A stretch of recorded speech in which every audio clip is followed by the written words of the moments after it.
కొల్లు రంగారావు నమస్కారం. బాధ్యత అంటే చేసిన పని మాత్రమే కాదు, బాధ్యత అంటే చేయాలనుకున్న ఉద్దేశం కూడా. బాధ్యత ఉంటేనే మనిషి సమాజంలో గౌరవంగా బ్రతకగలుగుతాడు. అందుకే బాధ్యత అంటే ఒక్క అడుగు ముందుకు వేయడం కాదు, ఆ అడుగు వేయగల సామర్థ్యాన్ని నిజాయితీగా తెలుసుకోగలగటం, దాని ప్రకారం నడుచుకోగలగటం.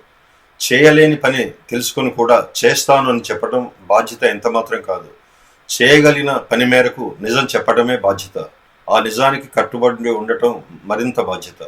ఉద్దేశం లేకుండా చేసిన పని బాధ్యత కాదు, అలవాటు. సామర్థ్యం లేకుండా తీసుకున్న నిర్ణయం బాధ్యత కాదు, ఆవేశం.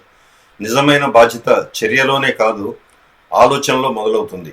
ఎవరికైనా సహాయం చేయాలంటే ముందు అర్థం చేసుకోగలగాలి.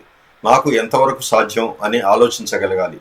ఆ సత్యాన్ని ముఖం మీద చెప్పడమే పెద్ద బాధ్యత.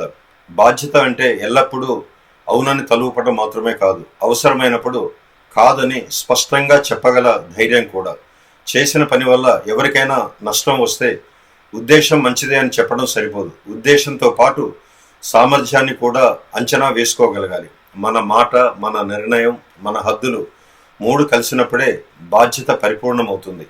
అందుకే బాధ్యతను పనిగా మాత్రమే చూడకండి, ఆలోచనగా చూడండి, ఆలోచనతో చూడండి, ఉద్దేశంగా చూడండి, సామర్థ్యంతో కలిపి చూడండి.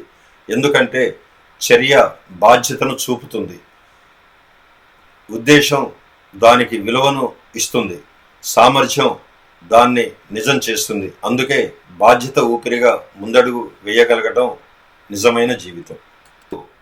కొల్లు రంగారావు నమస్కారం.